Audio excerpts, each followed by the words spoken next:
Hey everyone, I'm Amy, and today we're making a lemon blueberry bundt cake that is so good. I had to send most of it to work with my husband, so I didn't eat like half the cake immediately and then hoard the rest like a dragon. This thing is zesty, it's sweet, and it's tangy, and most importantly, it's the most dreaded and giggle-worthy word in baking, moist. And since the baking and cooling times for this thing are almost criminal, let's get cooking.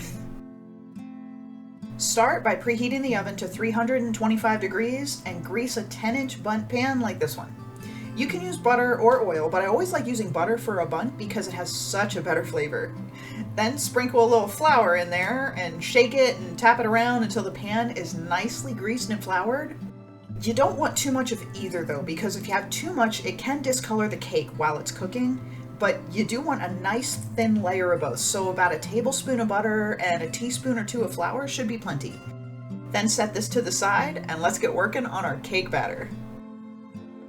In a medium bowl, add 3 cups of all-purpose flour, 1.5 teaspoons of salt, and 1.5 teaspoons of baking powder. Give that a quick whisk so the salt and the baking powder aren't sitting in the middle in a pile, and then set this to the side. Now to the stand mixer, and we need 12 tablespoons of melted butter, which is a stick and a half or 3/4 of a cup. Add 2 whole cups of sugar to this and mix those together using the paddle attachment until the butter and sugar are well combined. Next, add 4 eggs one at a time and mix each one in completely before adding the next egg in. Then pour in 1 teaspoon of vanilla extract, 2 tablespoons of lemon juice, and 1 tablespoon of lemon zest, although you can go just a little heavy on the zest if you like. Mix this until everything is evenly combined and you don't have any zest clumps kind of rolling around in there. Next we'll add the flour, but only add half of the flour into the wet ingredients at first. Mix this on low speed so you don't get a flour mushroom cloud, and when the flour is fully incorporated, add in a half cup of sour cream. Keep on mixing until that is incorporated, and then add the second half of the flour into the mix. When that last of the flour is fully mixed in, pour in a half cup of milk, and you want this to be whole milk. The fat content in the milk is important because higher fat content contributes to a better flavor, a more tender crumb, and better moisture retention in the cake. Using a lower fat milk will result in a drier, less rich cake. When the batter is fully mixed and it's nice and creamy, remove the bowl from the stand mixer and set it to the side. In a small bowl, add 1 tablespoon of flour over 10 ounces of either fresh or frozen blueberries, and I'm using fresh berries for this, but frozen will work just as well. Coating the berries in flour before adding them to the batter helps to keep the berries from all sinking to the bottom of the cake as it bakes. It also acts as sort of a moisture barrier to keep that berry juice from creating this weird gooey pockets of wet cake dough around the berries. It's not a perfect solution to sinking berries and juice bleeding into the cake, but it helps to minimize the chaos. Pour the flour-coated berries into the cake batter and then gently fold them in. Now while we want to be gentle, we also do need to be quick about it to keep that flour layer intact around the blueberries. Alright, now we're ready to pour the batter into the bundt pan. The way I do this is I gently pour as I spin the pan and then just scrape the rest out, again kind of in a spinny pattern because we want our bundt cake batter to be as evenly distributed as possible so we don't end up with a lopsided cake. Also, normally you would tap a bundt on the counter or shake it around a little to get any extra air bubbles out, but not for this cake. Jostling this too much will send our blueberries straight to the bottom, and we need these berries to defy gravity as much as possible, so no tapping or jiggling for this one. I did use a spatula to even out the top, which will end up being the bottom of the cake, just to avoid having like speed bumps and potholes in my cake.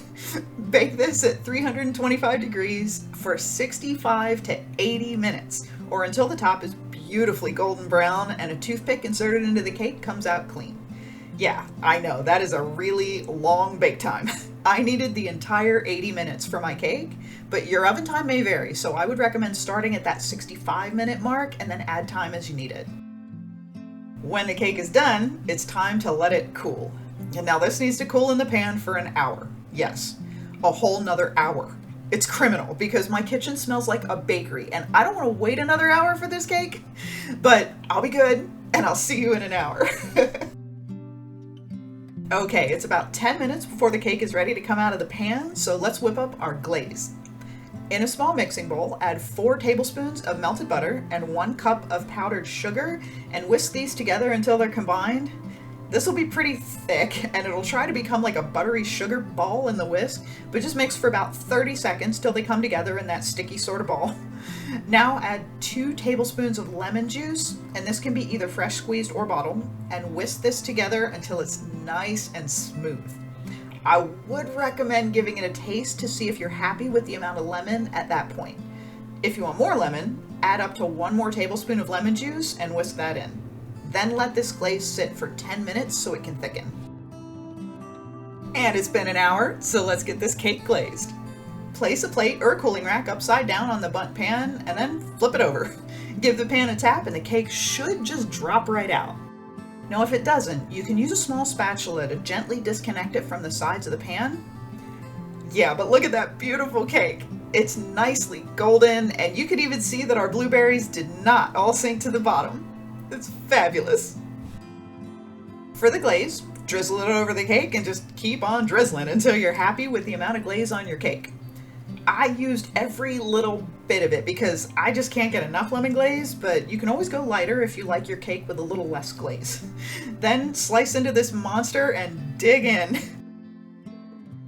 Wow, look at that beautiful cake. You could even see how moist and decadent this cake is. It's lemony and blueberry-y, and the cake is delicious. It's not near as dense as some Bundt cakes tend to be. It's actually pretty light and soft, which is just lovely in a Bundt cake. And the glaze instead of a frosting keeps everything nice and light. It's not overpowering, but that sweet lemon tang from the glaze is most definitely there. You can store this in an airtight container on the counter or in the fridge for a couple of days, or you can freeze it before drizzling the glaze for up to 3 months. Then thaw it and glaze it when you're ready to eat this most deliciously delicious of cakes. Thank you so much for watching my video. Please like and subscribe, leave me a comment, share this with your family, friends. Stay tuned on Wednesdays too for fun and tasty recipes inspired by popular video games, movies, TV shows, even books. Currently, we're making recipes inspired by Game of Thrones, and everything I've made from that series is just so good. So you should definitely check those out, especially if you're a medieval and fantasy fanatic like I am. And every Sunday, I'll have another comforting and cozy dish waiting for you in my kitchen. So come and hang out for some fabulous food. I hope you have a wonderful week, and I'll see you next Sunday for another delightful home-cooked meal. Bye!